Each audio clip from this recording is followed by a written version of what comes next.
I'm not broken, right? Like I'm not broken. I'm not Yeah. broken. I remember like just bawling my eyes out and saying it over and over again.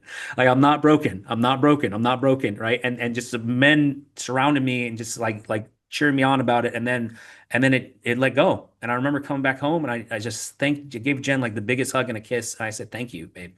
I appreciate you." Yeah. Right. Ryan was there, by the way. Like he was there live watching this, and so I already thanked him for that. And then since then, like I've never felt that ever again, and my faith just got stronger. And then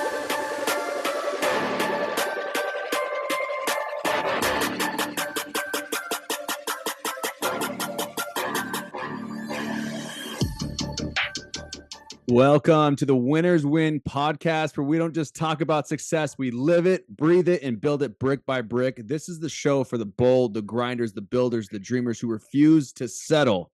Every week, we're going to bring you guys real conversations, raw lessons, and winning strategies from those who are actually in the trenches making it happen. Because in this world, average loses. And over here, winners win.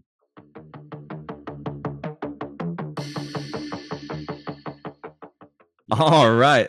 All right. Well, hey guys, welcome back to actually the second episode of the first season of Interviewees. And tonight we're actually blessed to be interviewing one of someone I really look up to in this business. He's already helped me so much already in this business. And before we get into introducing him, I want to just introduce our co-host of the evening again, James, the action taker Rourke. How you doing, brother? You still in Doing California, fa huh? Yeah, I'm doing fantastic. Finishing up my vacation with my family, get to see my daughters. Both of my daughters are here in California still with their mom and their grandma. So, yeah, no, it's been a fantastic vacation. Recording the second episode of Yeah. interviews here in California. So, By the yeah, way, no, I'm super fired up and pumped up, but for those who are following the podcast, we talked about Winco. He literally FaceTimed me in Winco. I didn't answer, but then he told me he's like, bro, I was in Winco, and I was like, dang it, I should have answered. But also welcome to the majestic beard, Mr. Eric Williams, our other co-host. Welcome, brother. How are you doing? Doing good, man. Ready to go. You guys ready for tonight? I'm excited for Yeah. 100%. tonight. I'm fired. Dude, by the way, the viewers, if you're on YouTube, you can't see him yet because I changed it. It's where it's only just the active speaker. You can't see him yet. I want to give you guys an introduction of this gentleman. And I know he hates when people talk about him, and that just shows the great leader that we have in front of us today. That's going to show us how he went from being one of the top executive in a children's hospital, by the way. Guys, tonight we're actually talking to someone who didn't just come from where we came from, kind of like the trenches. Like he came from like the trenches and then went all the way up to the top and was like, I got to win bigger, right? And then here he is in GFI, actually a $250,000 ring earner. Right, he's made over $250,000 in 12 months, which is fantastic. And so I just want to give you a little bit of background about him. This is actually Mr. Joey Principato. He has a background in hospital administration. He was a director of clinical research at the Children's Hospital in San Diego. James, that kind of resonates with you, doesn't it? I haven't Yeah, told Joey. my oldest daughter, she's fully disabled. oh wow. She was actually in the Children's Hospital in San Francisco, UC San Francisco, for the first 11 months of her life, and it still goes back daily, not daily, but yearly for checkups and surgeries and things like that. But yeah, she's 100% disabled. Lives Well, off half a dude, heart, a bunch of other medical conditions that nobody has a really good diagnosis for. So clinical research is definitely something that we're very familiar with because she used to be the guinea pig for a lot of things, to try to figure out what's wrong with her. So yeah. Man, And how crazy is that now? He's here on a crazy. box. And so this is what he did actually when it came down to the clinical research for Children's Hospital in San Diego. His job was to raise millions of dollars.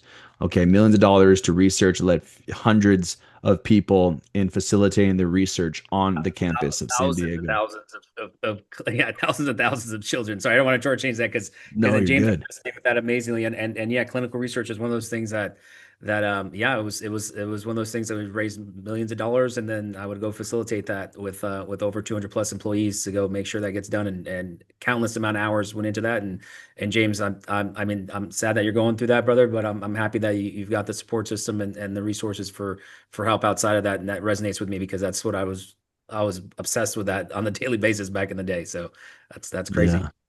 Yeah, man. And then in this, so you went from doing that. As by the way, how old were you when you went into that business that the business that we just talked about? Oh yeah. So I started. I mean, out of college, I started in the administrative world right out of college. I'm turning 42 this month, right? So You and I've been want to reverse engineer the math. I've been in the business about 4 years now, going on 4 years, right? So majority of my life was climbing the corporate ladder all the way through being executive at that children's hospital, and also, I mean, my goal was to be the president of the hospital someday. That was like my ultimate goal, right? And we'll talk about it more tonight, but that was like the pinnacle of, and I'm a pun intended, if you guys know the backstory between that, the pinnacle of I thought like life was going to take me. I was like, cool, I'm going to be this. And that's like, I don't think there's anything, my potential can't go any higher than that. And that's pretty darn good. Right. Until going to the entrepreneur world and going into this industry, especially at GFI, to where it's like, man, that's nothing compared to what the possibility is here. Right. And then Yeah, shift to even like understanding that it's been a crazy ride, and we're not done with it yet. Right. So we still got a ways to go. right. Yeah, I mean, and so you were just in your 30s when you got into that. You became something in an industry that has, I mean, that's a big industry to be an executive in and raising millions, helping thousands and thousands of kids. I mean, my goodness, that's something that people work all the way to their 50s for, and you did it very young. I'm sure there's a lot of people in the hospital or in the hospitality and hospital administration industry that kind of stepped on you, huh? Because you were young and taking big strides. Yeah, and then that's part of the corporate world that I didn't like, was that I was always the youngest person in any kind of leadership role my whole career, and obviously being on the research administration side was part of my journey in the corporate world. There's other aspects of different industries that are similar, but not enough to really get into the weeds in the moment. But I was always the youngest person in leadership role, always, and that was just how I was raised. Right, my dad was somebody that was in a leadership role, and I would learn from him. I'm all right, cool. I'm just going to be a leader naturally, right? Sports and all that stuff, and then but being young is always been a kind of a negative thing sometimes in any industry, because anyone that's at the higher end of the spectrum goes, yeah, I'm not gonna have this young person pass me up, right? So there's a lot of stifling that was going on, but I was like, that's just part of the business, right? Yeah, And we'll get to kind of like the difference. Obviously here is the opposite, right? You could be the youngest right, person here, and there's been these people here 20 25 years old making $250,000 a year, right? That's insane, right. right? That's crazy, right? In the corporate world, that's unlikely, because no one wants you to rise above them if they're younger than you. If you have the power to kick them down, then that's kind of what happens in the corporate world in many cases, right? Which is the opposite here, which is awesome. Yeah, yeah. The earning potential, the potential to grow here is uncapped, right? And so let's talk about that. How you grew here. I mean, first off, right now your accolades being here. I mean, you train over hundreds of licensed agents. You're a fantastic trainer. You're a fantastic mentor. And then also you're at $250,000 right now, and you're about to cross over $500,000 in the next couple months, which is it just isn't that just so cool to know that like we have that opportunity and the entire time we're just helping families. Yeah, well, I'm gonna correct one thing. I'm not a one Okay, man show. Obviously, my beautiful wife Jennifer's right behind me. that's right. As we're talking She here, was right? in business first, wasn't she? She was, yeah, and She was in business first. I don't want to say she recruited me in this business, but I recruited myself in this business because of her, right? And we'll kind of get into, I guess we'll get into it in a second, but without Yeah, her, like, be here, and still, if it wasn't for her, like I wouldn't be here, right? Like it's we're a power couple in the business, and so hearing like, hey, you did this, it's hard to, because the first thing that pops in my mind is, I didn't do anything, like we did it, like this is right? that's a good So point. for sure. But if you guys want to kind of hear the story real quick, mind you, it's part of my 2 minute story. I say it like 40 times a day on every call. Yeah, yeah, yeah. Would love to. Yeah, like what happened with me was that I was at that children's hospital, right? And I was excelling, I was doing great, and I loved it to death, and it was very fulfilling, as you can imagine. It's like working at Disneyland, right? Like who doesn't want to work at a place where that helps kids? And obviously, James, that resonates with you 1,000%, right? 100%. And I was on a mission from God there. On top of that, right? So my faith was strong there, and my faith has gotten a lot stronger since then. But when I was there, like literally, I was on a mission from God there, saying, all right, cool. My goal is to make that children's hospital like the top 10 research hospital in the United States. I wanted to be the next St. Jude, right? And that wasn't for personal Right. reasons. That's because we had the potential to do it, right? And I fought hard, long hours to do that. And the fulfillment there to get there was like, God Himself was like, "Yep, you're doing this, right?" And then, life shifted in the sense of like about 4 years ago now. Like Jen and I reconnected at a friend's wedding. That was our close. I've known Jen since high school, by the way. Like I've known her since high school. We've been close friends since then. side mushy love story. And every time I tell a story, she kind of cringes in the sense of like, why do you always got to be mushy about this topic? But I'm going to do it It's anyways, babe. okay. Right. Get mushy. I'm the softy one in the relationship. We'll go there, right? No, but I was madly in love with Jen my whole life, right? We're close friends, but I never pulled the trigger. She had feelings, but never did anything about it, and we're just kind of like life just went on our separate paths. And 4 years ago, we reconnected at a friend's wedding, which is the friend that got us connected as friends in the first place. The correlation to that, and That's she cool. I started trying to impress her, by the way, of like, hey, I'm an executive at this hospital, and everyone knows the hospital I was at. She knew what hospital was, right? So I was trying to impress her, and then so Jen starts to tell me like she's in financial services.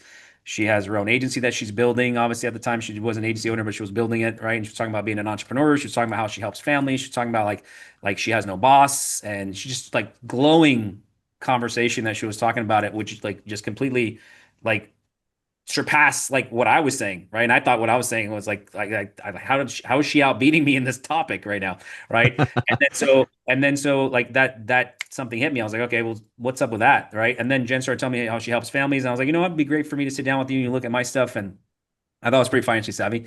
And then Jen sat down with me and then she introduced me to the strategies that we do on a day-to-day basis now and blew my freaking mind. And I was like, oh my gosh, I'd be an idiot not to get one of these accounts, right? So check, if I wasn't going to be a client at first, then Jen would have never given me the light of day anyways to be in this business with her. Right? You got to be a client first, right? That's part of the prerequisites. Anyway, so we had that, we had that meeting, and then I was like, man, how come nobody knows this? And then Jen said something that completely changed everything. She said her favorite part of her job is she gets to educate families and she has an opportunity to change their lives at the end of the day. I was like, that's amazing, right? I was like, all right, cool. Yeah. I'm like, I'm gonna have time to do this, but I'm gonna listen. Like, can I? It's funny. The irony in this is like, can I do this too? And she's like, oh, of course, right? And I didn't know the whole recruiting aspect of this, right? I know the whole part of that. I'm like, all right, cool. So I recruited myself into the business, and then slowly but surely, I started to come around the office. I started to like see the environment. Be around Yariv, being around everyone else. I'm like, what's going on here? Like this entrepreneur thing is weird, like weird to me, right? And then Jen, just like the way Jen talked about the business and acted about the business, and there was this freedom here in this office. Like I got jealous of it. I got extremely jealous of it. Like to the point of like, Yeah. I remember, I never forget this. I told Jen, I'm like, you know what? I'm going to go to work and I'm going to pretend like I'm running my own business. And because I had like several departments, and I'm like, I'm going to pretend like I'm running my own business. Maybe I'll get that same satisfaction. All it did was upset me more. That's all it did, right? Because I went, and then it started to click. I'm like, I'm expendable at any moment, right? I'm building someone else's business, and there's no level of what I want to do. If I want to do it, it gets done. I have to go through an army of people that's going to tell me no and tell me to wait and hold me down. And when I know that, I wasn't in charge of my own destiny there, right? And then it got to the point where it was undeniable. And I just said, I'm done. Right. And I said, and everyone thought I was crazy. Like the hospital thought I was crazy. Family members thought I was crazy. They're all like, what are you doing? I said, I'm going full time with Jen. And they're like, okay, well, good luck with that. Right. And I made the jump, full faith, and haven't regretted it since. Right. And now it's completely different mindset, different outlook. My faith is stronger. Like in all areas. I'm not perfect in all areas of life. I'm not going to put it that way. There's no way in heck. Right. I don't think anyone is. Right. Right. Except for Papa Cap. He's pretty much on that. That's it. Yeah. Pace there, right? Yeah. By the way, dude, he does listen to this show. So Papa Cap, dude. I mean, he's probably like, I'm only anointed. Oh, there's going to be some Papa Cap bars from what we've learned from Papa Cap, definitely on this call for sure. Like I'm sure nuggets that he's changed my life and Jen's life in a lot of aspects with some nuggets he gave us, and I practice them every day, right? But more to learn from him, right? But nonetheless, that's what got me in the business, and it wasn't until I got in the business that I realized that well, let's just jump into it. Remember, I told you guys like I jumped in this business very. You guys want me to jump in it? Go into it. All right, cool. Yeah. Go. Yeah. Cool. Yeah. Please. It's hard to be it's hard to be the center focus, and I'm a talker, so I'll keep talking. But at the same You're time, good, dude. No, I love this. Yes. Truly phenomenal, brother. I'm actually taking notes like from you right now. First off, I just want to tell you just how much you love Jen. We were in Tulum together, and I remember the last night we had this big shindig going on, and we were all just having a great time eating dinner and just breaking bread together. And I just remember like, you're a great dad, by the way. I just want you to know that. Like hold on, I know. I was like, emotions at the end, Fredo. Emotions at the end. I cried. I told you it's a last episode. 99.9% chance I'm crying on this call, but let's. Well, I just All I facts. want you to know, just like I remember the way you were holding your son. We were sitting there talking. By the way, guys, like it was a party. It was a full-blown party, and Joey's here, like holding his son, and they were being responsible parents and just having a good time. Like, and that's the beautiful thing about the culture here at GFI. And I just want to tell you, like, I really remember that. I remember that, bro. Like it was like stuck to me. I was like, wow, like he's got his baby here in Tulum and he's holding him. And it's just, and how many kids do you guys have too, right? Two, yeah. Well, I got Gio from a previous marriage, and then Giuseppe is from with me and Jen. Yeah. Giuseppe. Yeah, he was holding Giuseppe, and Jen is just as madly in love with you. I mean, I remember her telling me, she's like, because got for those who can't see us, we're like twins, but I'm not as attractive. You don't have as much as a receding hairline as I do. Oh, I shaved But my I beard too. We were right. Everyone thinks we're twins, and we're getting mixed up everyone, for each dude. other. We literally Everyone, had like the same like sense of humor. We had the same body type. we had the same body type. By the way, we'll be talking about our father figure tonight. But yeah, man. So anyways, I just want to tell you how much I love your love for your family. It's huge. And the fact that I was writing a note down that as a winner, like you went from winning in a corporate world and realizing that you were hitting the cap. And the winner in your soul was like, actually, probably your soul was even like, we're going to redirect you. And and your soul was redirected to Jen to then get you to another level. And now there's uncapped potential. Go ahead. No, I'm happy you said that, because actually there's a big part that I missed in the equation of that story I was telling you guys, right? Because as I told you guys before, like I had a mission from God level, I had a path that like God and I already set, and I'm like, all right, cool, like this is the path I'm going, like this is what I'm gonna do. I'm gonna change the world in this aspect. I'm gonna like save lives. We're gonna do all that stuff. Like awesome, perfect. And then when this industry started coming around, like it started to get me to second guess, is that the path I'm supposed to be on, right? And I remember like clear as day, right? And I like my faith was being tested. I'm like, God, are you sure I'm supposed to do this? Because that is what you've been planning me like for years. I've been doing that. Like, what's going on here? And that's why there was the only delay that I had was like to make sure like I'm not going off the path that I was supposed to be on, right? I remember vividly having this conversation with God. I'm like, are you sure? Like, give me a sign. And just and mind you, every time, and I'm happy you guys like we can talk openly about faith, because I'm gonna go hard in the paint on the faith side tonight. Tell me right, I'm telling you Please. right, right? So, but the like the conversation, like anytime I ask God for a sign, He always gives it. Like it always happens. Like I can literally say, "Hey God, please just give me some sort of a sign," and then something will happen where it's like, "All right, got you." Like duly noted, right? And that happened when I had that conversation with God about like, should I make this a full career jump and shift? And I remember vividly this voice popping in my head saying, "Hey, yes, you're supposed to be doing this. I've been preparing you for this." And I was like, "Okay." Oof. Right? And I was That's like, dang. crazy. I'm like, Man, okay. oh man, oh man. Yeah. And I said, all right, then I'm gonna do it. Right. And it has been the easiest thing in the world. No, it hasn't. But then those are the correlations that happen in life. Like you're not, things aren't happening to you, they're happening for you. Right. And there's a whole bunch of things I can go into that topic alone when it comes to the faith side. Right. Yeah. But that's what resonated with me and finally made the jump. And from here on out, it's just all right, cool. I'm not questioning anything that you say anymore, God. I'm just gonna roll with it. Right. So that's what got me there. Right. So Yeah. but where did I leave off before we kind of made that left? Well, yeah, sorry. I had to You're just tell you how good. much I love your love, but I love you too, brother. And for you to tell me that, like at the same time, like seeing you with your family, your daughters and your wife, and like in San Jose, like I saw it clear as day. I'm like, man, Fredo's. That's why like I gave you all the nuggets. Like we sat down. Remember, I yeah, just gave you everything. I was like, here you go, dude. I'm gonna give you everything. Right here you go. Right. And everything. it's like, and it was because I saw you're a good dude, and I saw that you're similar path to me, and you're a dad, and you're just trying your best to do what you need to do in this business. And I've been where you're at in that stage of life, not in business and life. Right. So I was like, all right, cool. I'm gonna give Fredo everything I got. All right. I love that. So as much as you admire me, I admire you as much. And James and Eric, I'm excited to meet you guys on a higher level and have that same admiration for you guys as well. But for right Oh now, yeah, 100, 100%. love story of me and Definitely. Fredo are going to be the highlight for right now. Okay. So Sorry, You boys. guys, Hold on, you guys can go ahead and bromance it up, man. It's Yeah. cool. It's one okay. for warning. Fredo and I have severe ADHD, so there's a lot of lefts. A lot of lefts. You're in good I think company. I think ADHD is I think ADHD is fun. like Superpower. it's Superpower. also like you have to have it to become an entrepreneur. You just have to have Literally. it. There's But so many let's lefts that we take all the time. Yeah, We're but good. to get That's my life. to So get back on track of kind of like what let's talk about that like being a father like you know you had a son during corporate world and now you have a family during entrepreneurship and I honestly feel like one of the biggest things that this is to all the dads out there tonight because we're all dads here in entrepreneurship and like I want you to touch on that like what was the difference you saw in your life when you were in the corporate world as a father and then you're in entrepreneurship because we get dad guilt, don't we? yeah, Right. 1,000%. Like, can you touch on that? Like what you've seen being such a great winner in this industry, like what you've seen in such a short amount of time, by the way. That's another thing. Short amount of time. You and Jen have been able to build a fantastic agency and build yourself to a point where you're financially free. But like, tell me about like, do you ever get dad guilt? 1,000%. And that dad guilt happened on the corporate side and on this side. And I can kind of talk to the two different versions of it, right? Yeah, So, please. so when I became that position at the Children's Hospital, Gio was just born, and mind you, COVID happened at the same time. Like literally, Gio was born like 3 months before COVID happened, right? So he's a full blown COVID baby, right?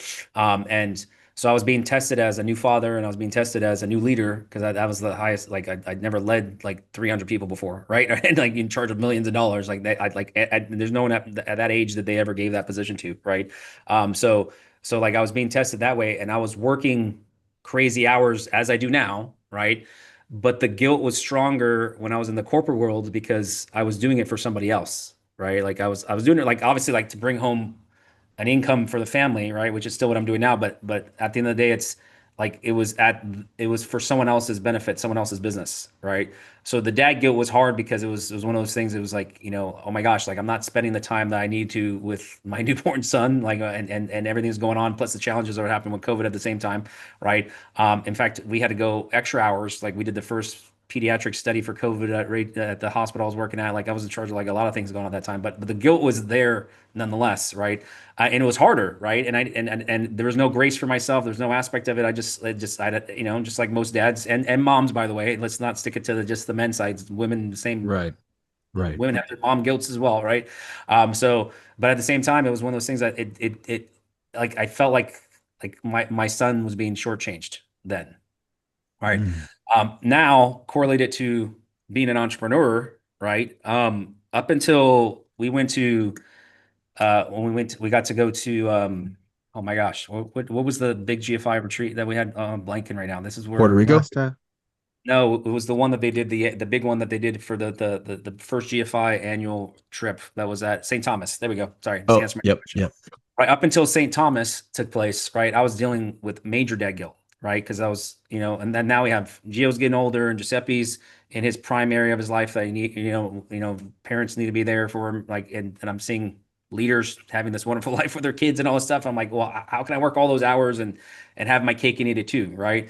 Because the more that I stayed away from the family, the more success we're having. The less I stayed away from, like, the more I was with the family, our business was not going where it needed to be. So I needed to work those hours, right? Plus Right. the guilt of, Jen taking on the brunt of the family side of the line, and I'm taking this side, which is, in a power couple, that's just happens sometimes, right? And those roles can be reversed as well, right? Right. So I was dealing with some major struggles with that, and then St. Thomas came around, and I forgot who asked it, but we're in a cigar circle with Mario Bayona. Marty Schaefer came and joined us, and then Eric Olson came out of nowhere and joined us. And all three of them got asked the same question, right? And they all came up with amazing answers, but one of them that came from Marty Schaefer's viewpoint on it just completely just shifted my whole mindset. And I thank him for that because it was one of those things that like it helped me in that area. And now I realize, okay, now I know how to just change it to where it's not so much of a guilt. It's more of like okay, this is a way of life for right now because I know what I'm building and all that stuff. So what happened was his response. Someone asked him like, "Hey, how do you deal with the dad guilt part of this of being an entrepreneur and being away from your family because they travel like crazy, guys. You guys know that. Like that's insane amount of travel. Yeah. Right. And it's not like Marty Schaefer and Mario and Matt and Eric and all them, like, and all the top leaders, like they've all done that before GFI, right? Especially the Marty and them and Eric and them, right? So Marty's answer to that, because if you guys ever looked into Marty Schaefer's personal life, which I know he doesn't share it, and it's not like something you're gonna go look into, but like I think he has three daughters. They're all out of college, Yeah. all like doctors, lawyers, like they all have amazing careers that they've built themselves up for, right? And so the question was phrased to him, and he goes, he goes, listen, he goes, this is how I did it. He goes, a lot of people say that they have their time with their kids and they want to have their time with their kids, but they're not present with their kids, right? Like you can be around your kids every single day, but if you're on your cell phone the whole time, you're not having quality time with them, like your kids aren't getting the nutrition that they need, right? So, Yeah, yeah. don't correlate time with being a good parent, because there's a lot of people that spend a lot of time with their kids and they're not doing right by their kids, right? He goes, what I used to do, he goes, and I still do it. He goes, when I'm around my daughters, he goes, that's all I'm doing. He goes, I like it's quality time for me. He goes, I put my phone down, like I give them the full attention and I give them the most quality time possible that I can give them at that moment. And I continue to do it. And that way they have more quality time with me than they do actual physical time. But that quality time is what I built them as a father and help them do my due diligence as a father, right? He's also, it's not about time, it's about quality of time. He goes, if you can focus on the quality of time, he goes, when you're around your kids, he goes, the phone goes down. He goes, I guess I understand important things come up. You got to pick up your phone and all that stuff. But if you focus more on the quality time, he goes, then you're going to have better quality time with your kids and they're going to be better. They are going to be better off for it, right? Number one. And then it's going to be the best you have your cake and eat it too scenario there, right? Which is never going to be perfect, right? So once he said that, I'm like, man, okay. And then I realized, I'm like, I am around my kids and maybe I am on my phone and I'm trying to text and I'm trying to work and I'm trying to do stuff. I'm trying to like use their time as well to further our business. And I said, you know what? And am I perfect at it right now? No, but it's been a light years difference from the guilt that I was having before. And every time I start to feel that guilt, I'm like, well, then I check my quality time with them. I'm like, you know what? Then it's my fault that I'm not giving the quality time. I need to adjust that. So then I'm like, okay, cool. I'm gonna put my phone down. I'm gonna give my sons both the most quality time I can give them, and I'm gonna keep reminding myself of that over and over again. That right, was and that's been literally yeah. That was literally gonna be my question to you. Like right now, I'm on vacation, right? I'm visiting my family, my mom, my daughters. I don't get to see them very often. And I was asking my wife was saying something the other day. Like I was on a meeting at her mom's house when they were all in the pool. I was on a meeting. And so I was thinking to myself, I'm like, how in business, early in business, did you manage that time? And you just said it right there. Like I need to make sure that when I'm with my kids, I'm having that quality time. Like right now, everybody's out there. I spent all day long with my kids and now I'm in here working, you know what I mean? But I wasn't on my phone. Like Fredo called me. I'm like, hey, I'm with the kids. I gotta go, and I hung up, so I feel like I'm already starting that. And I just need to change that mindset, like you said, because I have the mindset of how do I manage both and still get, results in both. You know what I mean? As a The father and as an entrepreneur. You know what I mean? as I don't know how old everybody's kids are, but I have four kids, and my oldest is 20, and then I have a 15-year-old, a 12-year-old, and an 8-year-old. And I can tell you that, yeah, you're right, Joey. And I found that on my own, I guess, just from having to work a whole bunch of overtime and miss all of the important things that I've had to miss over the years. So what I do is, yeah, when I am home, I try to be present.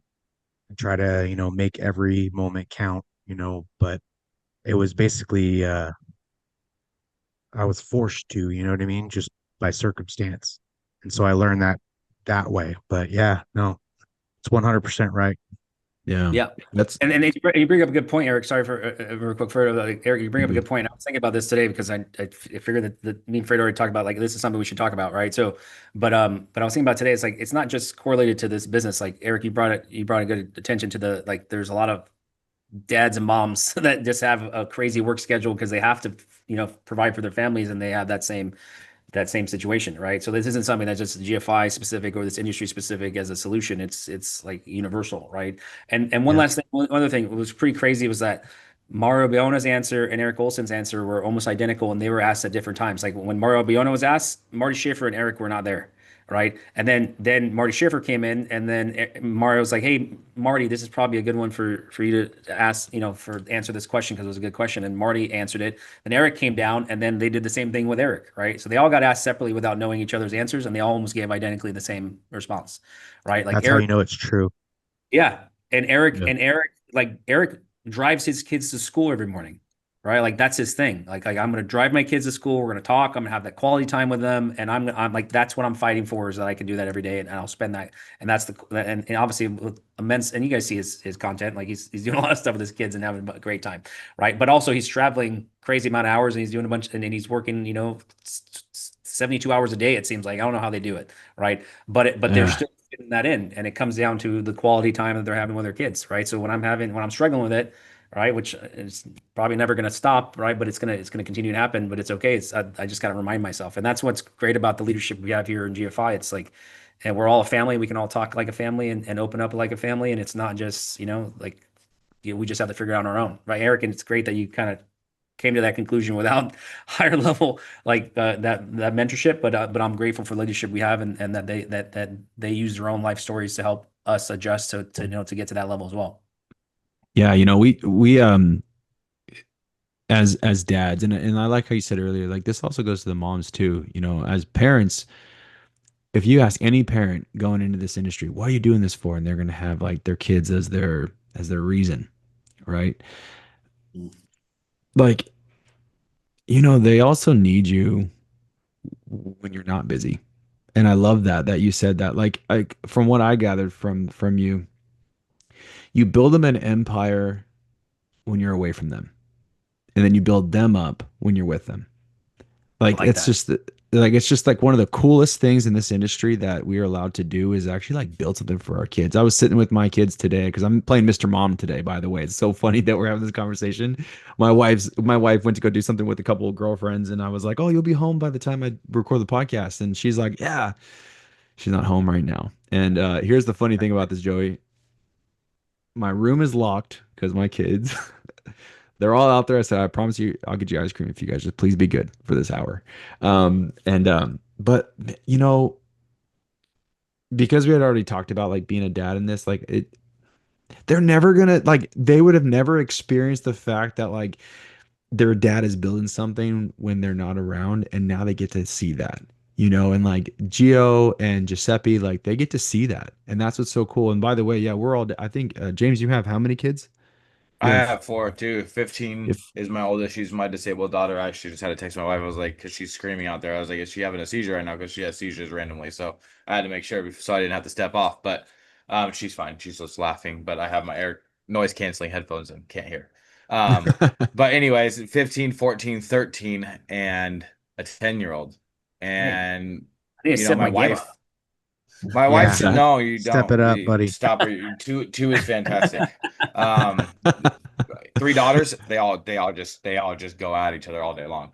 But yeah you stole my clothes, you stole my makeup, and this and that. So I'm trying to wrap my head around this one. Daughters, crazy. yeah But like I was thinking to myself, I'm like, my wife has, had it so much harder because only two of those kids are hers. So one of the daughters is my stepdaughter, and she's had to take on two other kids and a fully disabled child on top of it.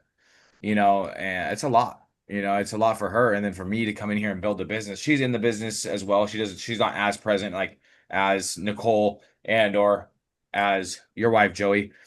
Mhm. But she's still in business with me. So she has to take, like you said, the roles are kind of reversed sometimes, where she's doing something or I'm doing something, but the brunt of it, the brunt of the raising of the kids while I'm on these calls all day, 10, 12 hours a day, falls on her. You know what I mean? So I just need like dad guilt is definitely a huge thing in my life. And I just yeah appreciate this call tonight because it's giving me already a mindset shift, and I'm one of the co-hosts. You know what I mean? That's why you guys can tell this isn't scripted. This is all real, raw lessons every single day because we don't know what's gonna come out and what nuggets are gonna be dropped every single day. yeah But that whole mindset shift is crazy because I just need. I'm already being more present. I just need to put the phone down and because really I just feel in focus this on time with my society kids. one of the biggest issues that has or one of the problems in the society that we're living in right now, not in GFI because GFI we cultivate family, but the fact that like there's so many absent fathers. A And what's sad hundred is that percent. what's sad is this is that fathers in this day and age are not trying to be absent, but the 9 to 5 grind has taken them from their family where they have to choose between their family eating and then being present. Luckily, GFI, for all you fathers out there wondering, do you have a spot to have everything you want, to have your cake and eat it too? Yeah, it's at GFI. Like you have fathers here beckoning you to let you know that like your kids need you. Come home. We'll actually train you and show you how to be a present father, to the point where even like your kids might get sick of you, right? Isn't that a fun thing to have? But Joey, Joey, I let's talk about like being dads too, because we're men, and what's the one thing men have? Ego, right? And I know because I come from the corporate world too. Ego in the corporate world is kind of like, attaboy, you're going to be better than everybody. How did that correlate coming in from such a high point in a corporate world into being in leadership here in the entrepreneurship world? Oh, this is a good one.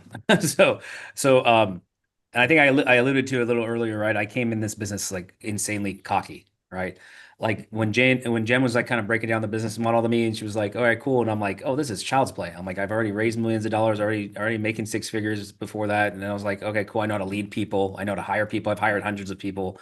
Like this is going to be so easy." And Jen's all, "That's not as easy as you think it's going to be." I'm like, "Just watch, right?" That was my mindset coming in, and to trust me, if you like, and you guys will learn. I mean, Fredo's getting to meet me a little more. You guys will meet more. I'm like, I'm not really that type of a cocky person. I've never like kind of been that in my life, but I was like, No. I'm gonna come here and I'm gonna go nuts, right? I'm gonna go ham, right? So much so, really quick, funny story, real quick, to show you that level of ego I had was when I came in here. I remember Yariv Azule. Obviously, you guys know Yariv, right? And I love Yariv. He's like one of my top mentors and a brother to me. But like when we're first getting to know each other, he's like, "Hey, you serious about this? You're gonna come in here?" I'm like, "Yeah, yeah." He's like, "Did you schedule your test yet?" I'm like, "No, I'm gonna schedule it today." I'm like, and I don't know why I said this, but I asked him like, who has the record for the fastest of passing the test, right? Mind you, it was life and health back then. It wasn't just life. We have to do life Right. and health. Health is harder than life, right? And Yeah. I asked Reeve and I said, "Hey man, what's like who holds the record?" And Reeve goes, "Oh, it's me. I did it in 3 days." I'm like, "Oh, okay, cool, awesome. I'm gonna do it in two." He goes, "Are you sure?" I'm like, "I'm gonna do it in two, right?" And he goes, "Okay, cool. Like, let me see that, right?" He walks away and I just Jen just slugs me in the arm and goes, "What did you just do?" And I said, "I'm what? I'm just trying to impress him." She goes, "No, like you think this test is easy?" Like, no. I'm like, she's all, "You understand you need to do it now." I said, "Yeah, of course." I'm like, "I got it." She goes, "I don't think you understand like what you're up against. Like you don't know what study materials you're doing." She goes, "You better pass this test in 2 days because you're gonna embarrass us." I'm like, "All right, cool." So I studied like an insane person, right? And I remember Jen driving me to the place testing facility, and she drops me off, and she goes, and mind you, and Jen is a very loving, affectionate partner, but at the same time, she's like, she's a straight shooter. She's like, you open High your Yeah. mouth, standards. you need to follow. Yes, standards is a big one, right? I love that you said Yeah. that. We'll touch upon that as well. She goes, if you open your mouth, you need to follow through now. And she goes, if you don't pass this test, you're walking home, right? That's what she told me when I dropped me off for the test, right? And so I went to go take that test, and I took the full 3 hours because I want to make sure I passed the dang thing, right? I passed it, right? And that's like a little glimpse of the cockiness I came into this, right? So, but the reason why I was cocky because I was like, oh, it's cool because I've led a bunch of people, but the thing is that in the corporate world or W-2 world, right? If you're in a leadership role, like they have to listen to you. Like it's mandatory. They lose their jobs if they don't listen to you, right? So it's easy to tell people what to do in that environment because they have to listen to you, right? Because you're, the multi levels of leadership, right? They listen to you because of your title, right? And then Right. you go up from there, which I believe I was higher, but I wasn't as high as I am in this role, right? So it was one of those things like, all right, cool, that's awesome. Like I'm gonna be able to lead this team, no problem, right? And I'm like, all right, cool, I'm gonna be able to hire people, no problem, right?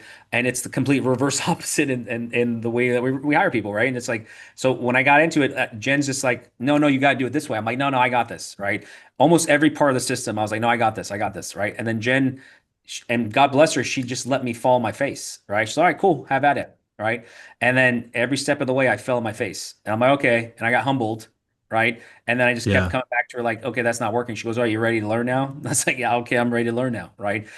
So like everything, the whole system, like I wanted to rewrite the systems. I wanted to create like spreadsheets that do this, and I'm because in the corporate world, right, you work hours, you get paid, right? So I'm used to like taking my time to develop new things and new strategies and new systems, and then they took my time and I got paid a lot of money to do it, right? Here it's income producing activity, and I'll correlate this to the challenges of the rewriting my W-2 mind, right? I'll attach it to this end story, this story here, right? So the cockiness just came through, and it was one of those things that like I'm thankful for Jen to say, all right, cool, go mess it up, and then I remember Jen having this conversation with me after like the first, I would say probably 2 months of actually being full time in the business, and she goes, "Hey, how much money have you made doing all your spreadsheets?" All right, and I'm like, "You know how much money I've made? I've made Oh, nothing." And she's like, right? And she's like, okay, cool. Like, like, do you get it now? I'm like, okay, I got it. And then that's where I had to humble myself and started to like rewire. That's where the real rewiring of the brain was. Because my mindset as a W-2 employee was you work your hours, you get paid, right? And then coming to an entrepreneur role, it's no, you need to have income producing activities, right? So that's where like it became like I started becoming, and I still am to this day, like obsessed with like I have to, especially with my ADHD. That's the other thing, right? Because like ADHD is like you're deprived of dopamine and you're always trying to find something that's going to give you a dopamine high, right? And me creating and developing is like the biggest dopamine high that I can get, right? Like that's Yeah. that's Yeah. better than any drug on the planet, right? So I have to check myself constantly throughout the day. If I'm doing something that is off of the beaten path and it has to do with creating, I just have to stop myself. I'm like, is this an income producing activity that's going to give me results right now? And if it isn't, I need to stop and I need to go do something else, prospecting, recruit, do whatever I need to do, right? So that's one of the biggest things that I had to shift as an entrepreneur, like learning that way, right? Yeah. But I'm thankful for Jen and for Yuri letting me fall on my face and then let me. And sometimes, and you've heard probably our leaders say it before, right? Like sometimes you're not ready to be led yet, right? The mentor will come when the mentee is ready to be led, right? And poor Yuri had to go through the ringer, and Jen had to go through the ringer, and I was not the most coachable person. In fact, Matt loves to call me up on retreats and events and say, "Hey, Joey, let's talk about how He you weren't does. very coachable, right?" And you were there, Fredo and Tulum, right? Like I didn't know Yep. he'd bring me up, and this is like the second time he's brought me up, and he's like, "All right, let's talk about how you weren't very coachable, and then you became coachable." I'm like, "Great, my favorite topic, not right? Like nobody wants to be known as that, right? But I own it now, and in my own right, I'm not all the way there yet, but at the same time, it's like, all right, cool. The more coachable I become, the more money we've made, right? And now we're at a phase where I'm like, all right, cool. Like I need to become more coachable. And it's funny the irony in this because I had the same conversation with Yuri today, right? He's like, hey, you need to fix Yeah. these things. I'm like, well, the last time I listened to you, we made more money, so I'm gonna stop and I'm gonna be hyper coachable and there's a lot of different changes we're gonna implement actually in the conversation we had today, which is insane that we're even talking about this. Yeah. It's Well, amazing. I want to touch on that because this is the, guys, this is the Winners Win podcast, and a lot of winners, and I want to say amateur winners. And here's why I say amateur winners, because amateur winners are those like me and Joey and also James and Eric that have thought we were winners in our craft, but then we come in and not talk, like just in anywhere, shape, or form in our life, and we get humbled. And we think that like in order to be a winner, you got to have this ego, like no one can beat me. When really it's that a winner thinks that who can I learn from? Not I'm the best, but like who is the best that I can learn from to get better? That's a winner mindset. Not I'm the best. That's okay to have some sort of an ego when you're competitive and you're in a competition. That's okay to have. But the ego of like, hey, nothing can I know everything, like that is a mindset of a loser. It's what can I learn today to make me better? And it sounds like that's what shifted. And also we talked about this on our what is it, our unpremiered podcast that we had. We did an episode and it was about failing forward, and we didn't premiere it because it was not as good. And I'm glad you're bringing this up because failing forward is so important. A lot of people think amateur winners, and I say amateur winners because they think that, oh, I lost, I'm a failure. You lost, you learned. It's not an indication that you're not doing it right. It's an indication that you're learning and that it's part of the process. And so it sounded like you kind of threw yourself into like the ring of entrepreneurship and beat yourself up instead of having anyone in the ring with you. You were your own worst enemy, huh? I'm the type of person that I'm going to keep ramming my head against that wall until it breaks down, and that wall wasn't breaking down, right? And what suited me well in the corporate world, right, and being that level of ego, right? That's how I climbed the ranks. It's like, nope, no one's going to be able to outshine me. I know what I'm doing. I'm going to keep doing it until I win, and I'm just going to keep doing it because I can tell people what to do and they're going to listen, and I'm going to keep going forward, right? And then what was getting me to win in the corporate world was not getting me to win here, right? And then you Right. and then and this is what I think in this business, a lot of people fail and leave the businesses is because they don't cross the line in the sand that I crossed, that thankfully I did, right? Was like, okay, cool. Like I'm gonna keep falling on my face, and either I can keep falling on my face or I can quit, or I can just shut my trap and then go to my mentor and leader in the business and just have a conversation, right? And I'm pretty positive Yuri is going to be listening to this at any time point. He's going to sit there and go, "Oh, really?" Right? Like it's Yariv, we all love Yariv, dude. Dude, let me tell you the time Yariv made me cry in the kitchen. That's like part of my story. Actually, Yariv is a fantastic coach. He will just tell you what you need to hear, even when you don't want to hear it. And by the way, that's indications from God. Um, we were at a retreat, and Yariv came and spoke at the retreat, and my numbers were not up to par, even for someone brand new in the business. And we were in the kitchen. He just spoke, and my ego was being, and we're going to talk about ego in a second because we're going to talk about faith, and ego is the opposite of faith. But my ego was so inflated, and I was like, how dare these people know what I made? And I was being exposed. And I went to Yariv and I shook his hand. I was like, hey brother. He's like, when are you gonna get your stuff together? And I was I'm not, like, I'll explain why I'm laughing here in a second, but yeah. continue your story. I And I think I know said, the other side that you didn't know about the story, but I'll come back with something else. and I said, But I loved it. Yeah, I loved it. And so I shook, and he was like shaking my hand. He's like, when are you gonna get your together? And I said, and my lip quivered, and I bit my lip, and I said, I shook my head at him. Yeah. And he said, come on, dude, you're way better than this, but you need to get to work. And I was like, okay. Like I swallowed my pride and it really hurt. But then I walked away pissed. Right. But then, like, as I walked away, the farther I walked away from it, the more I realized, like, that dude freaking loves me, because he wouldn't have wasted his breath by telling me to get my together if he didn't think I had it in me. And from that day forward, it has completely changed the way I look at my business. When I'm like, it deflated the ego. It deflated the victim mentality that I was giving myself. The medicine, the sugar of like, oh, it's their fault, not mine. No, it's all my fault, right? And he really did that. So, Yuri, if you're listening to this, first off, thanks for listening. Please subscribe and like and comment.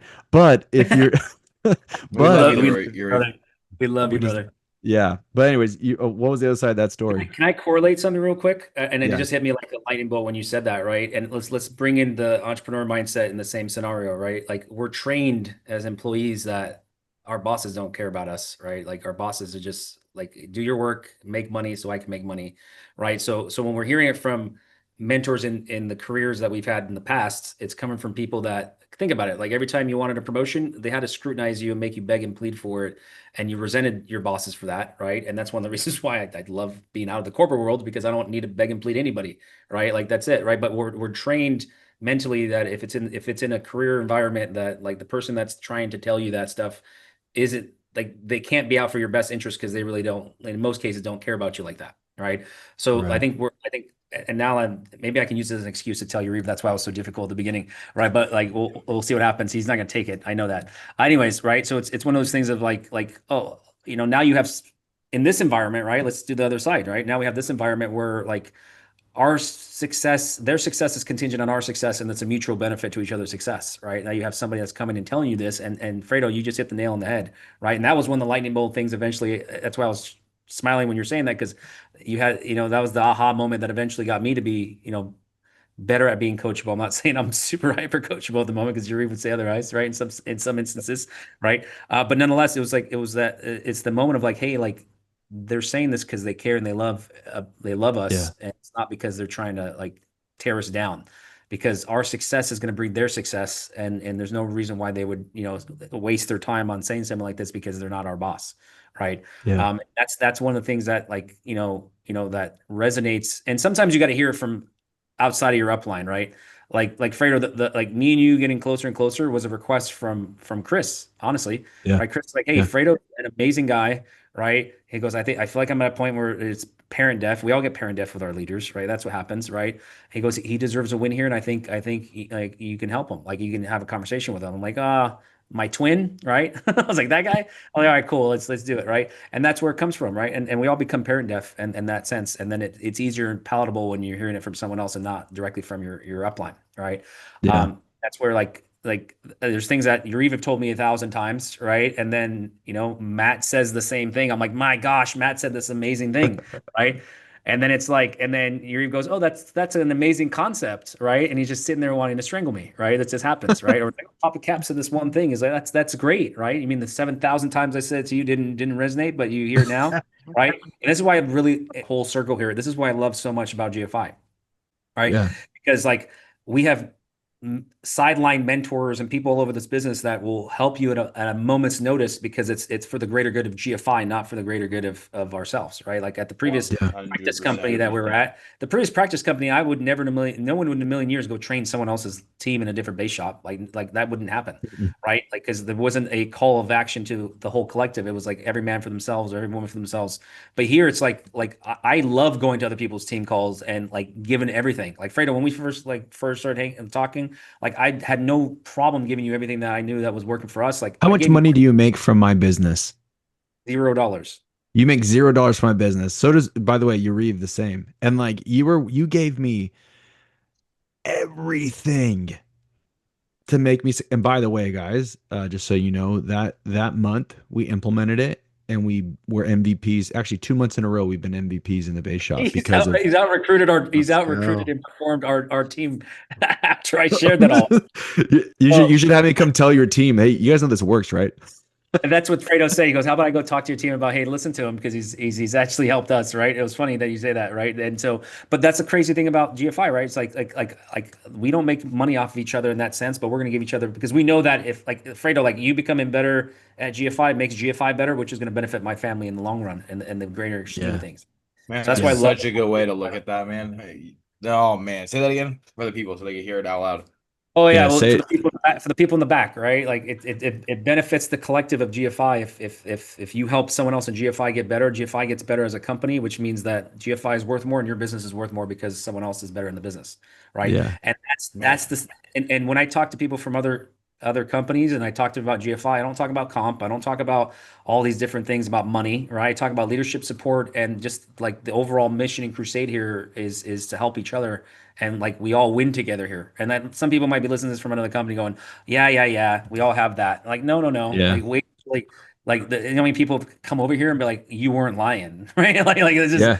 it. Like this is the, like Well, we're those the people real that are deal. listening to this, would any of their sidelines, 6 lines down the road, be on the same podcast, sharing all the nuggets together on the same podcast? No. No, they wouldn't. You know what's No. funny? You know what's funny? There's actually a company, and I know you're listening. I won't say the name because I don't want to get sued. But I know you're Yeah. listening right now, and I will tell you this: track record means everything. And the track record here, I'll say the numbers. Me and James were in Chicago, and we heard what the company was actually appraised at $1.4 billion last month after 19 months in business. Joey, I don't know if you knew that. Our GFI. Okay. GFI. GFI. Yeah, not that company. I think that company's at like $14,000. And so I think they're at like 3,000 agents. But anyways, although that's just Joey's agents. Anyways, point being is that the track record's important. And you know what? When we look at track record, we can look at money. Like what you're talking about, yeah, money. We don't talk about money when we bring people on. You know what we talk about? How we're going to change their freaking life. And not money wise, but the fulfillment formula.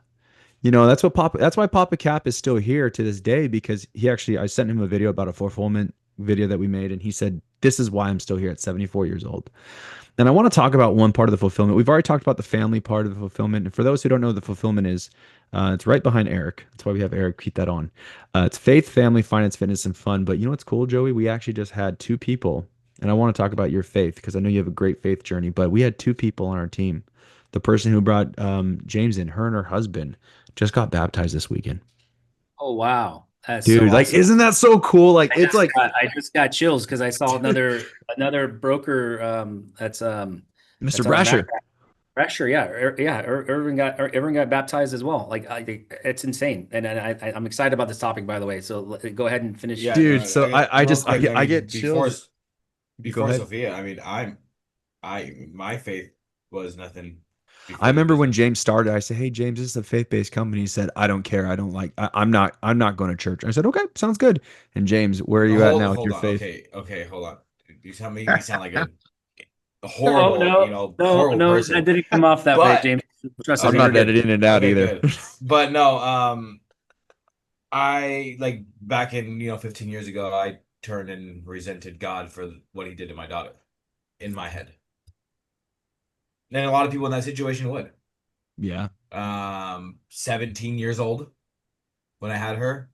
And I used to go to church every single Sunday, every single Wednesday, and every single Thursday because our babysitter was a church lady. And I resented him. But being in this business now, I've been to church now 12 weeks in a row. Besides this Sunday, we were family time, we were on vacation, but I've been to church 11 out of 12 weeks after talking to Papa Cap and Fredo. And every single time I've either listened, because my wife works every other Sunday, so every time I've listened and or been there, I literally felt like the sermon was specifically to me every single week. Let's Yeah. go. That Let's just means that I'm supposed to be there, and I wasn't supposed to be there for the last 14 plus years. That I was supposed to be there now. Because what if the last 14 plus years it wasn't for me, and then I just didn't end up going anymore? So Yeah. my time was Well, now, and I don't know. I don't know. That's beautiful. yeah. Well, Joey, let's talk about faith, brother, because I know your faith has grown. By the way, ego is another way of saying edging God out, right? And so when we swallow our pride, when we get rid of the ego, we get closer to God. And I know you have gotten closer. Your faith has strengthened so much. We were talking about the other day. I want to know about your faith story, brother. Like just bear your testimony. I want to know like how has this gone, brother? Like how has it strengthened your faith?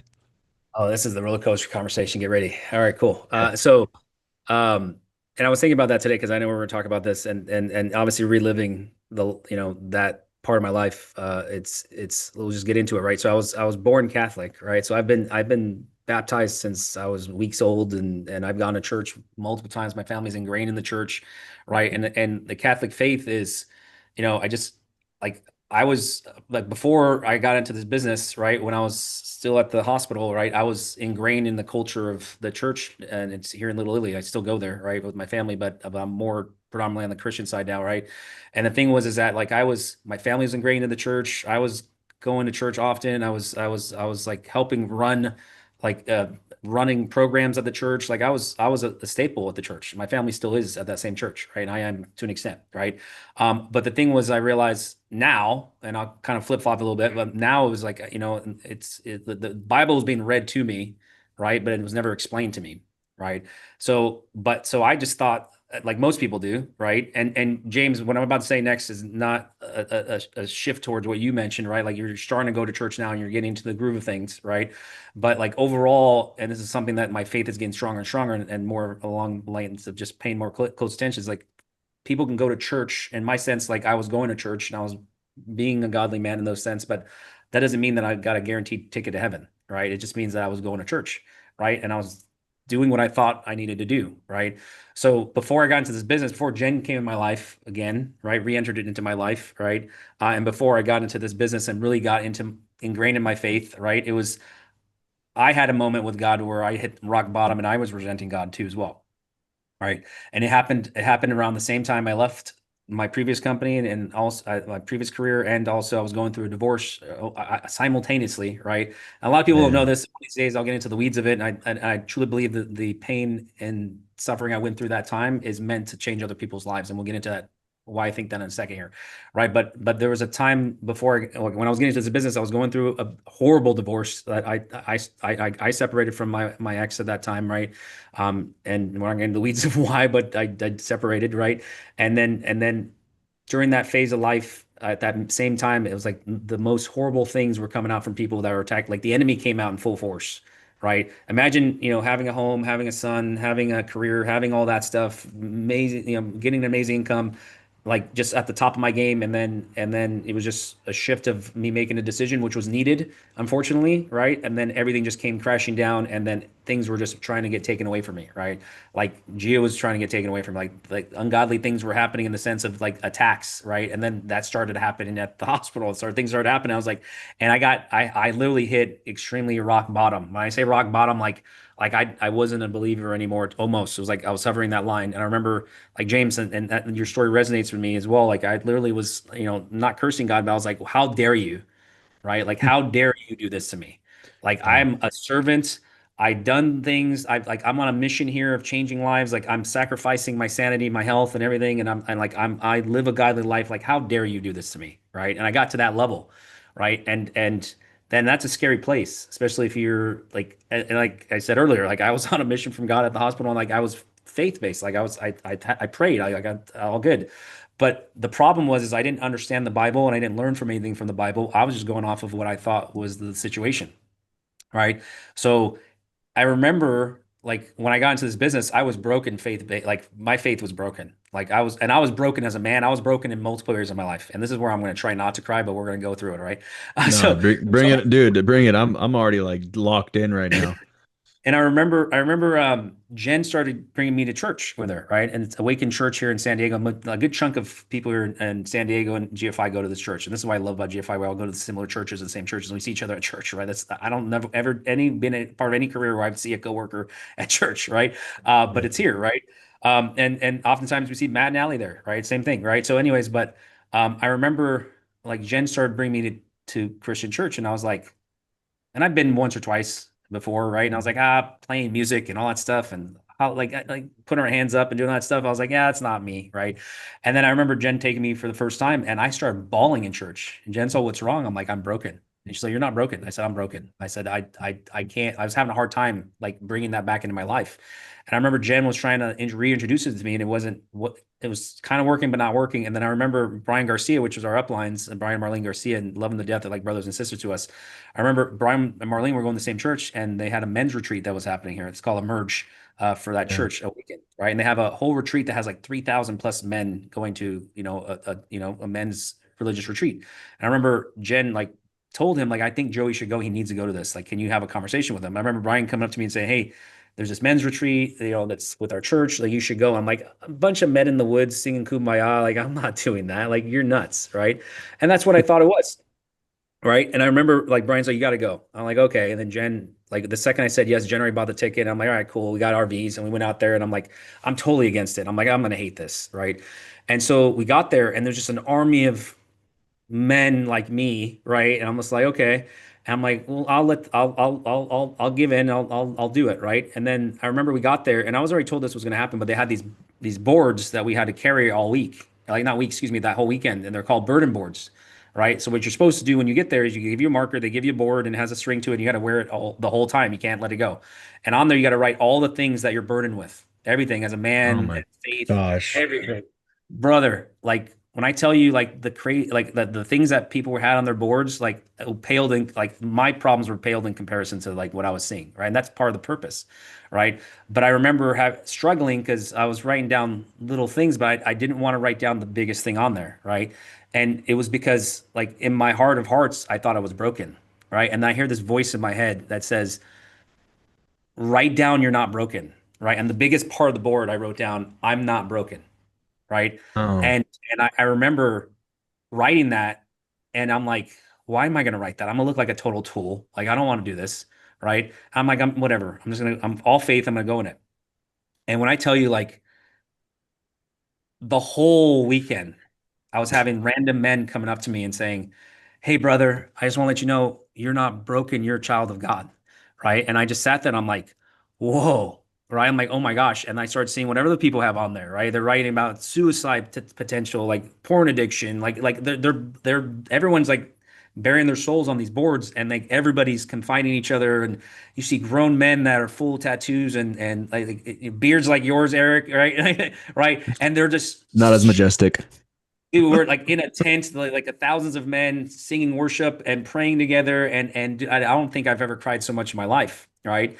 And I just remember going to that, like just bearing my soul at that point. It took that day, the first day, to let it out, and then like just being around that. And the crazy thing is, up until that point, I felt like there was something attached to my soul, like something was rotten inside that attached to me, right? And I'm not that type of person ever in my life, and like that's why I thought I was broken.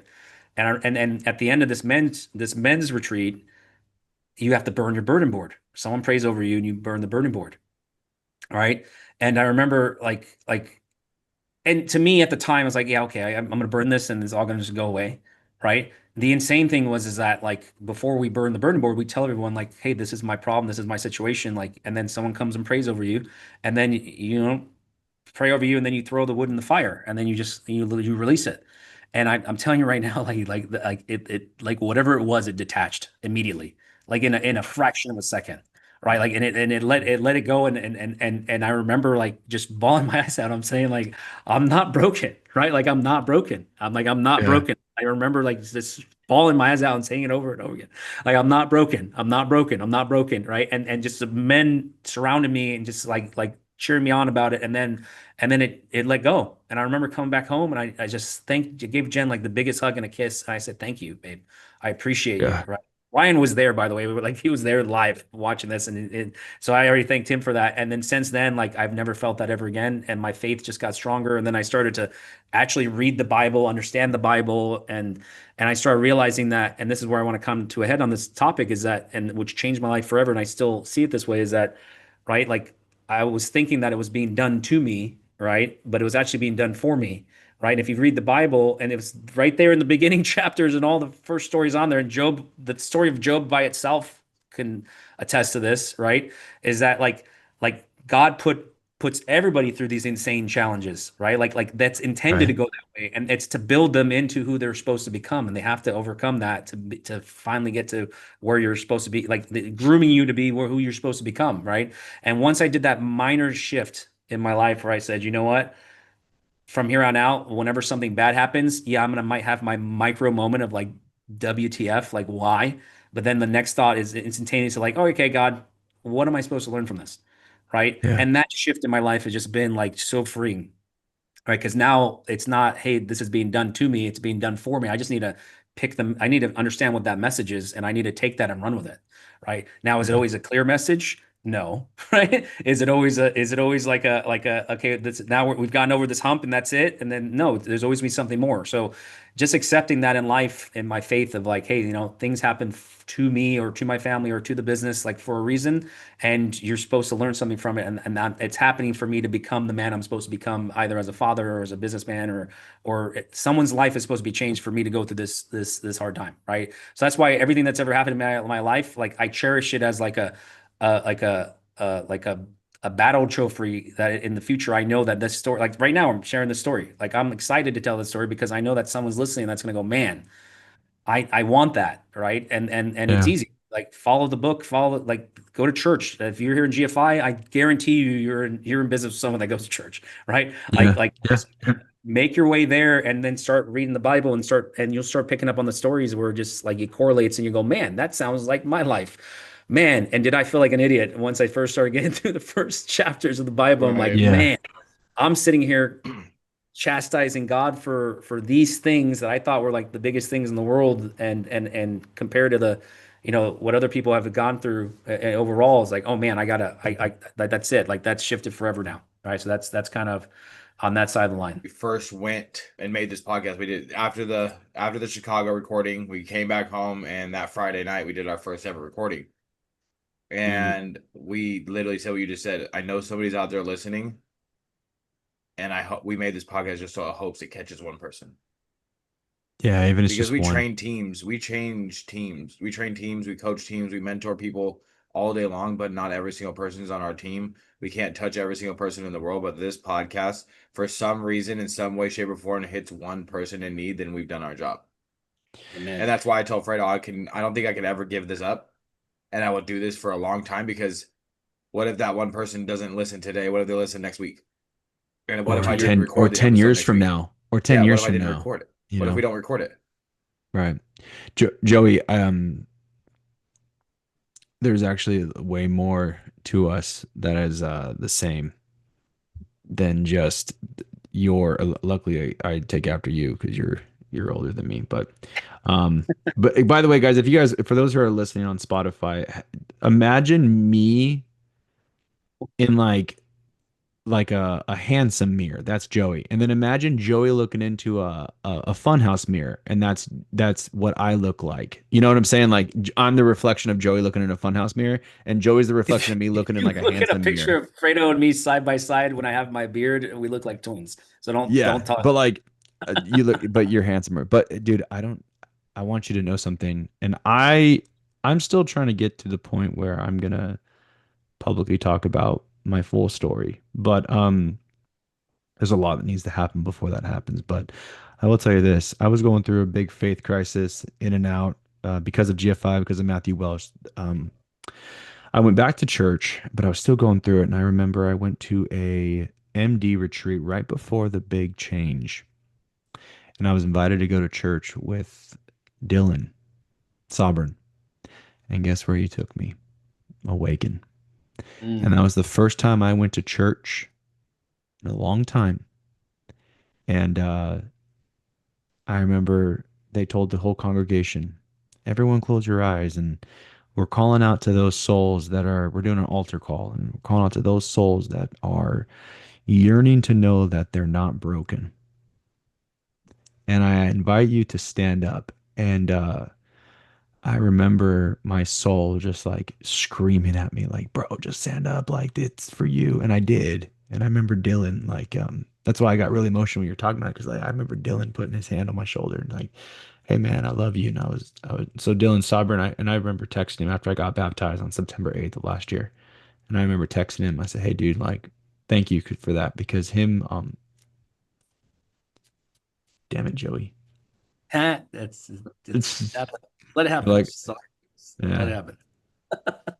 But him telling me that I'm not broken is big. And I think all of us men need to know that you get beat up, and we put this big shield on for our family, and for our especially those in GFI, for our agents and for our loved ones, that we're there, we're taking the brunt force, we're doing everything we can to make it work for them, and we get beaten up and sometimes we feel broken, but really God's love is never ending. And that's just what's so, I just love this company for that one reason. I was telling on the last podcast, we interviewed a gentleman who has been sober for now 27 days. No, 28 days now. And he's still sober. And James got sober after 5 years, and not because of GFI, but GFI has helped him stay sober.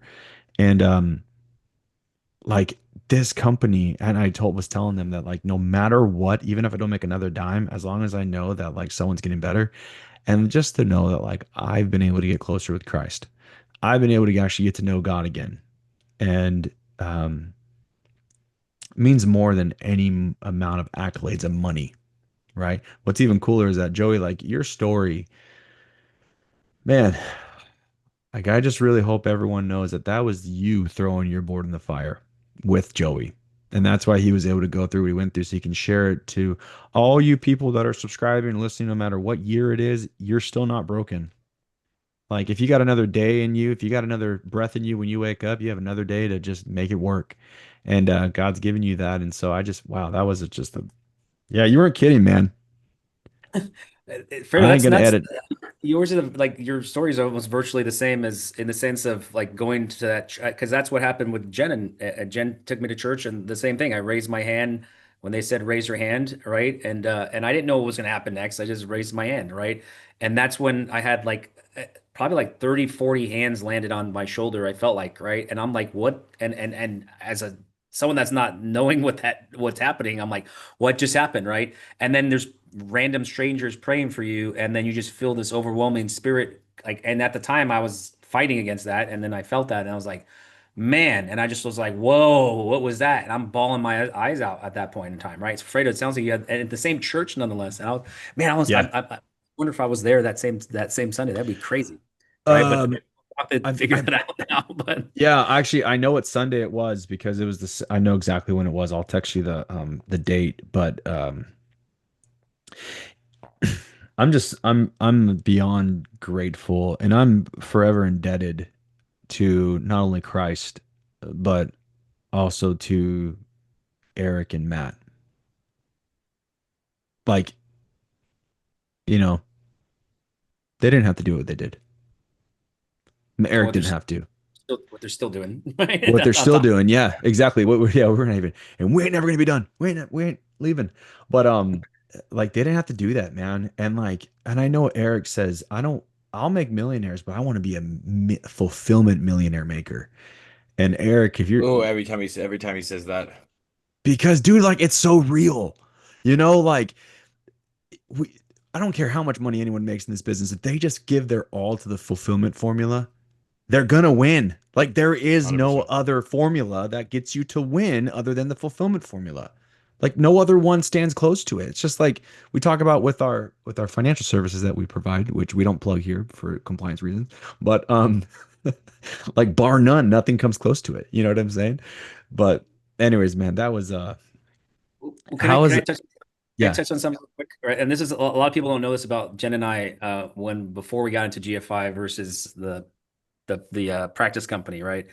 Um, Jen and I, we were close to getting to our 100K ring at the practice company, and then all of a sudden, like we fell off a cliff, right? And it was because we didn't believe in that structure anymore. We didn't believe in what was going on there as a company, right? And it was hard. Like we stopped recruiting, and obviously recruiting is a direct correlation to belief, right? Everyone knows that, right? Yeah. And we stopped recruiting because we didn't believe in what was going on there, right? And like, how do we sell the dream when we're living our own nightmare at that place, right?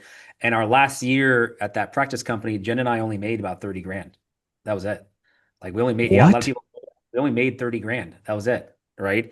And I remember I'll never forget this time ever. Like me and Jen were ready to quit the business like right before Yariv broke the story to us, right? And I remember Yariv's like I kept hearing whispers of something, but nobody knew the whole story, right? And then I remember Yariv saying, "Hey, something big's happening. You just need to be patient." I'm like, "Tell me, Zal. I can't tell you. I signed an NDA. I can't tell you, but just like you need to hold tight." I'm like, "Come on, dude." And then I was like, okay. And then I remember him officially being able to tell me that he called me in his office and he goes, "Hey, Eric's starting his own company." And I said, "Oh, what?" I said, "I need to call Jen." I said, "Let me call Jen because I need to live this with Jen. Like, let me call Jen." So Jen was on speakerphone and Yuriv told us. And Yuriv just said, "Listen, Eric's gonna start his own company. He's gonna create an image of like what this really supposed to be, and it's supposed to be for the agents. It's supposed to save us all and save the industry and all that stuff." And he broke down GFI, and he didn't tell me the name of the company yet because he didn't really know it himself. It was just like Eric started his own company, right? And I remember Yuriv saying, he goes, "Jen and Joey," he goes, "if you guys don't make $250,000 in your first year with GFI, like you guys don't know what you're doing." Right. And I remember him going, I was like, "Yeah, okay. We just made 30 grand." Right. And I'm like, Right. "Okay." All right. And I said, he's all, "But I need to know if you guys are in." I'm like, and within a fraction of a second, we say, "No, we're in. It's happening." Right. And I Yeah. remember telling Jen, as soon as we found out, I said, "Babe," I said, "this is something that we can build behind." And she was already sold on it anyways. And I said, "Babe," I said, "the scoreboard's going to be 0-0 when this company starts." Like the hard thing about being at another company when is the trees are so big, you don't get the sunlight, right? I said it's 0-0. I'm like, everyone is like like we can just sprint. I said, let's just become crazy people and just sprint in this business and just go full faith and just go ham, because this I can live and I can resonate and change people's lives with this. I said we can both do that, right? And that's what we did. We sprinted out the gate where everyone's like, "What the heck is up with Jen and Joey?" I said, and we made like 100K in our first 3 months, right? Like, and we got to close to 300K in the first year, so almost 10x our income just the first year of GFI, and it's all because of the fulfillment formula. It's all because of the support and the guidance that we got, and we're full believers of like, let's get after it, let's get going, right? So a lot of Yeah. people don't know this. So they're like, "Oh man, you guys are crushing it. You guys are crushing out the other company." I'm like, "No, we weren't." I was like, "We're not at all." Right. And that's why Yeah. that like I indebted to and gotten better and the fitness side is the one I need to work on. So if we can do an episode on that, I'm definitely in. You Yeah, made me. I have just started to touch the surface on the fitness side. I've been on a really good journey lately. I've lost 45 pounds. So Oh, Yeah. congrats. Same. That's awesome. That's awesome. I'm down 50. Yeah. So good job, James. Not doing good here. I had some donuts this weekend, so I'm not proud of I've had I'm plenty not of proud of sweets this myself. weekend. My birthday was yesterday. Okay, I've had plenty of sweets this weekend. There's Hey, some peach cobbler that's calling my name in the oven right now. Oh my gosh, dude. oh, I need to Speaking of say no. don't do it. I need to don't say do it, No, no. don't do it. I repeat, don't do it. Yeah. Joey, like, yeah, you're fully right, man. Like and that's what I will always preach about that's different from this to the other company and any other company out there, by the way. So you might be able to copy our play, but never copy our hearts. So, and here it's true. And like that's what your kids have even seen that, like you went from the $30,000. I didn't even know that. $30,000 your last year in the practice company to 200. You're going to cross over $500,000 in the next couple months. Like that's insane. It's not even insane like where I can't believe it. It's more like, man, we're so blessed. Mhm. And it probably would Like, have taken me another 20 years to make that type of income at the hospital, being the president of the hospital, right? yeah. And where it goes like now, like it's like the sky's the limit, right? Like I never thought in a million years I'd be like, all right, I'll be a millionaire or possibly a decamillionaire or beyond that, or have an international business, right? It's like what? And now it's like this whole new world opened up, and it's like, all right, great. And now it's like, and not only that, and if we want to get to the core of it, it's not just for us, it's for our kids, right? And I love, love, love when they came out with this several months back, where it's like, and we're not, we're creating generational income here. It's not generational wealth, it's generational income. And I was like, Can you speak on that for a second? yeah, well, yeah. So a lot of people in this business, in this industry, talk about creating generational wealth, right? Which is you make a lot of money, and then your kids get inherited that, and then they take that, and hopefully it doesn't run out, right? But here at GFI, we're creating generational income, right? Because our businesses have beneficiaries that tied to it, right? And the day that God calls us home, those beneficiaries are going to be our kids, and our kids don't have to get licensed. They don't have to go and join the business and become a broker, and that's how they're going to be able to earn off of what we've built. Like they're just going to be able just to collect a check, right? Yeah. And so like the goal here is that we're building something to where we get to walk away from, and our kids don't have to come into the business. Like the day God calls us home is our kids and our grandkids will continue to get that money, and that's generational income that's going to continue to happen, right? And And it's for all that's agency owners. yeah, it's for and that happened, and that's day one of our contract as a broker, by the way, right? It's not, hey, like we'll promise it later on, right? And I don't want to get into the weeds of it because I don't want too much correlations for compliance reasons. I don't know what line's about to step on. So I'm like, Yeah, I don't know either. So yeah, I get it. we didn't say names, we didn't say nothing, right? But If you most know, companies, you know. and yeah, if you feel like we're talking about you, we're most likely talking about you. Let's just say that. Okay, so that's how if this, and that's everything in life. But the little small nugget I'm gonna give you guys: if I feel like someone's saying something and it offends me, and I'm like, and I think they're talking about me, then it's most likely me, right? Yeah. That's how it is, right? So that's the same thing. If someone's listening to this right now, I'm like, man, are they talking about us? Yeah, we're talking about you, right? That's Yeah. just called Yeah. spade. It's the same way in church for me. Yeah, no, it's I the feel same like, thing. man, They're that's talking about that's me. to me. You know, Yeah. if you have a bronze, silver, and gold package that you have to work for after you become a broker, you don't have ownership. And I'll just put it that way. For Be those who fired know, you from know. if you get fired from being an owner to your own business, you don't own your business. All right, we'll You stop there know. because Yeah. we're trying to cross the line. All right, Marty, I can just feel Marty right now. Like you guys were doing good until you did Marty's until you like, listen, that needs to get it. He's gonna call me and be like, Alfredo. I'm like, Marty, you called me. Hey, how you doing? Edit that out. Okay. Hey, did you or say he can do the opposite. He's in more of that. Anyway, so this can keep yeah, going. true, true. But all right. Well, dude, we're actually gonna do a series, Joey, of you and I kind of talked about this the other day, but I want to actually follow your progression because I truly, and I'm not just saying this, I truly believe that like we're talking to one of the pop program. I mean, one of the people that are going to pop off.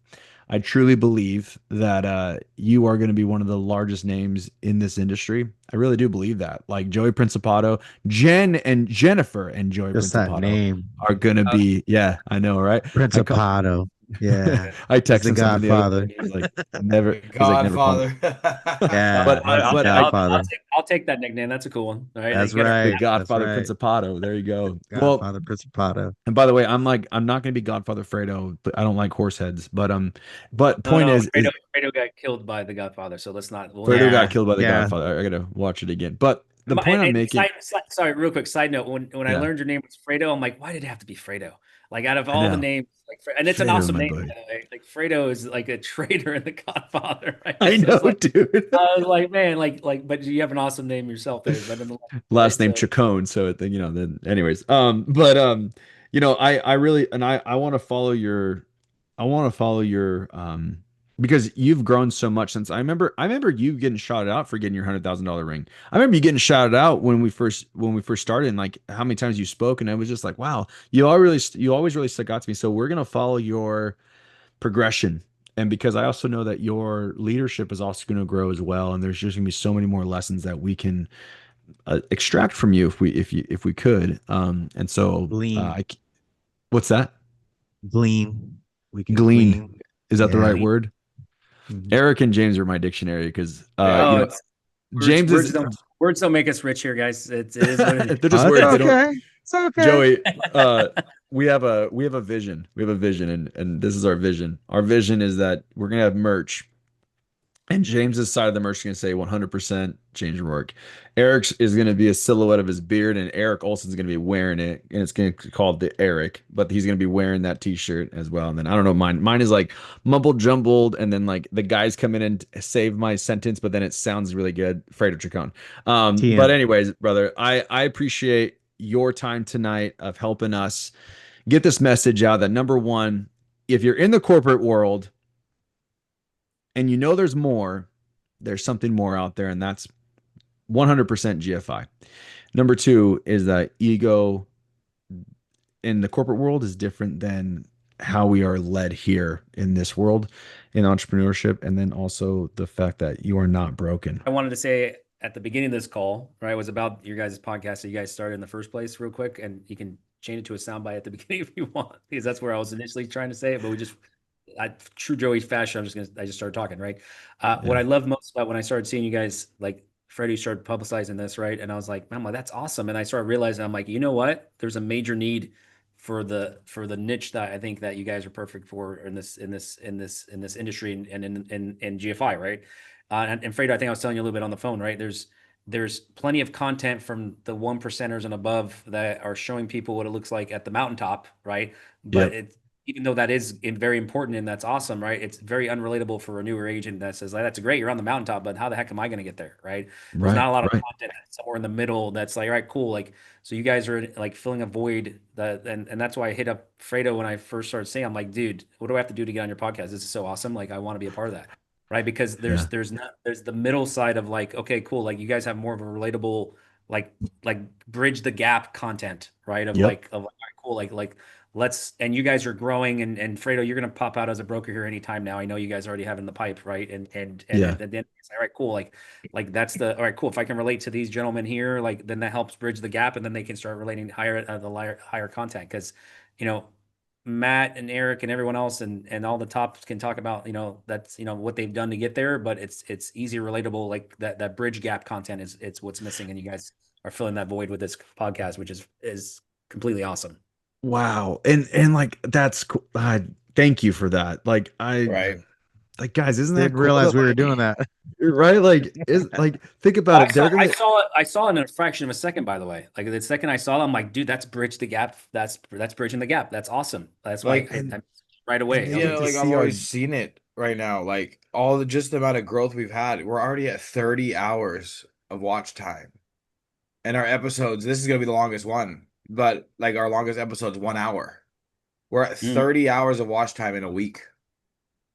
That's awesome. Dang. Almost 50 subscribers. Like that means people are paying attention and people are seeing this, and that's our sole mission is to help, like you said, help that newer person from a guy that's not even in the industry yet to somebody that's brand new in business, or somebody that's just completely not even in the industry and just needs to hear something that we happen to say. Go like, follow, comment, subscribe. Go like, comment, follow. We have to, we have to do it, and we always do one thing here at GFI. And Joey, you're part of it tonight. Joey's gonna run it, dude. What do we do at GFI? Joey's gonna run it. You know what my team's GFI is? It's we use grind for it as well, right? So it's like what? Let's do that tonight. Let's do it tonight. It's Joey's interview tonight. Yeah, no, I always tell my agents, I'm like, to separate ourselves from everyone else, everyone's going for it. We need to grind for it. And that's something I've been trying to focus heavily on. Like, you need to learn the grind effort to get there. It's not just, you join GFI, that's the go for it. Now, then you got to learn the grind for it stage, right? That's the real part of the business, right? Where you learn the grind for it area, right? And everyone that's called Fredo, most likely closer in connection to that, because you're about to hit to your broker promotion, right? Like, you know what I'm talking about, because I just saw your eyebrows go, he's right, right? You learn to go for it to make the jump. Well, now you're here. Now you got to grind for it, right? That's the other GFI that I'm really proud of really trying to resonate with the company, is like, all right, now it's time to grind for it. All right, that's where it's at. I love it. So go ahead and lead us with it. Go ahead and lead us out. All right, GFI, Grind for it. There you Cool. go. Have a I good night, love it. guys. I love it, man. Have a good night, guys.